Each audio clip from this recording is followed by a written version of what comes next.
Hi, this is Natalie with The Fifth Journey, and we're going to be making a soap today using Brambleberry's new Birchwood fragrance out of their new collection. And I'm going to be doing a strainer type pour, and I've done this on one other soap, and when I did it, it came out really cool, but I had to cut off just a little hair of soap off of the bottom to have it show through. I have some new molds that I got on a D-stash type page, so I'm not 100% sure how much they'll hold. I did do a little bit bigger batch than I normally do, so it should fill up two of these, and it has the lines in it for easy cutting. And I'm going to be doing a leaf lard batter, because it does really slow down trace, and this is locally sourced, AWA certified. The colors I'm going to do is I've got an activated charcoal in this one. I have kind of an olive green, a cappuccino brown, and then a copper color. And this one will turn more of a deep orange once it mixes with the soap batter. And I did go ahead and mix these with water. I kind of like to do that better than mixing them with oil, and it works pretty good. So I'm going to do my emulsification, very light emulsification on that, and then I'll pour them into those, mix them up, and pretty much do a color, do a clear, do a color, do a clear, do a color, do a clear, and go from there. So on the fragrance, I have two of these, and I weighed the bottles. I have an empty one that I measure out. So this will be about 4 ounces, and I need 5. So I'm going to put a little bit of a woodland, this is a different brand, but just a tiny touch of woodland fragrance in there, and I've used that before. It's a very light fragrance, so it'll complement very well, and it does not trace, it does not accelerate, it does not discolor anything, so that will be really good going with that. So we're gonna go ahead and get started and see how it goes.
Got some really nice swirls in here.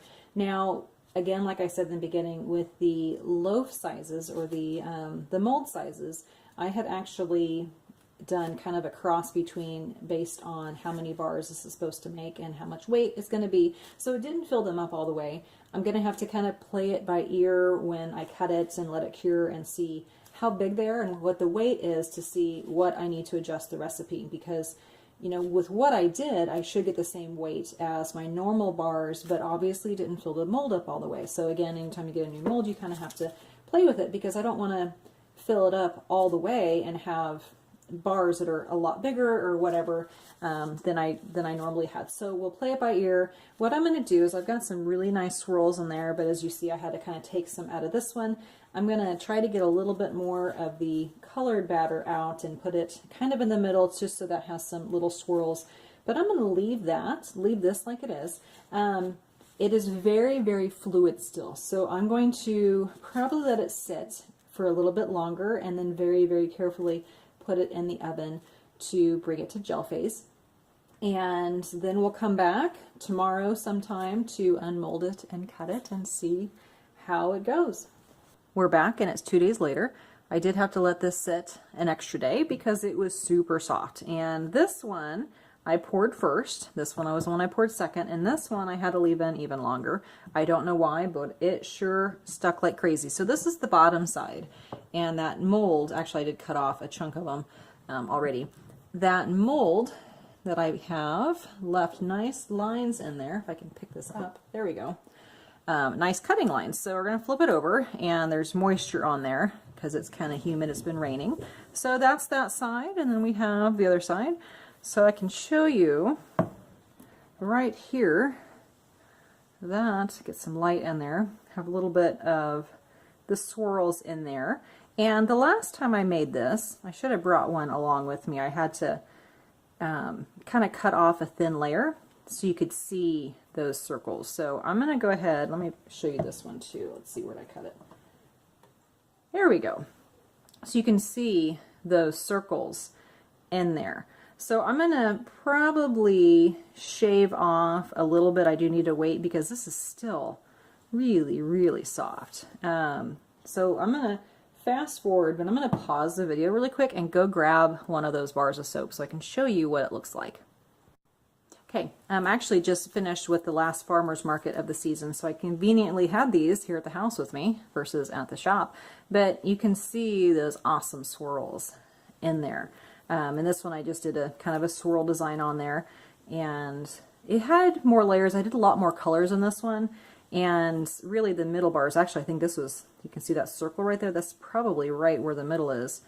And it goes out from there, so you have those nice circles. So like I said, and this is really what the bottom looked like. So I'll go ahead and cut these. I'm going to let them harden some more, and then I'll shave off a little bit of the bottom, and we'll come back and look at that. So I'm going to go ahead and cut these. I'll fast forward through all this, and then we'll be back.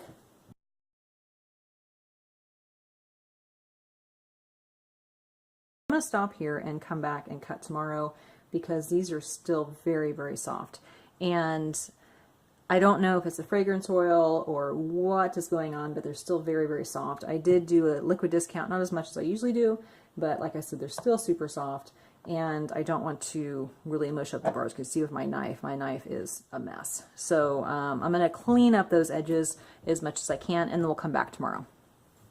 It's the next day, and we're going to try this again. So I'm going to actually use this cutter and instead of the knife, because when I did the initial, when I cut those long pieces off, I actually used this, and I went straight down and went straight down, and it did not stick, and that was several days ago when I cut that first section off. And then with the knife, I had to drag it across, or pull it up, and it kind of made a mess of things. So I'm going to use this. So fingers crossed that everything will be a-okay today, and we can cut them and trim them.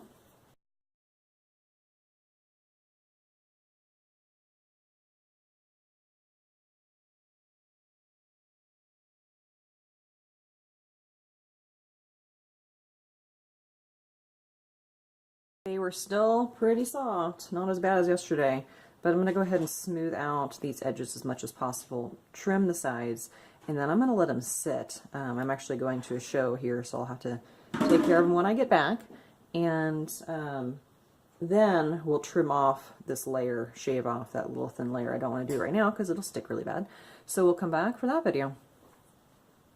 Well, I decided to go ahead and try it anyway because that layer, I did have that up against the elements, drying out faster, drying out sooner. So I did two different things. I have this would be both these are for cutting cheese, but this part I did, and it took off a very thin layer, but it was really kind of hard to get it even. So I was able to get some of it off, and you can have that nice design in there. And then I went ahead and used this one, and it does take off a much larger piece, but you do get to see that exposed layer a lot better. Ideally, I want to get one of those soap shavers. It's actually made for soap, and you just push it along there. It takes off a nice even layer because it has a really, really sharp blade on it. So I'm going to go ahead and cut this one really quick to kind of show you what the layer looks like. And then I'm actually about out of battery, so I'm not going to fast forward through this, but I will stop it and then come back for a final look when they're all done and cured.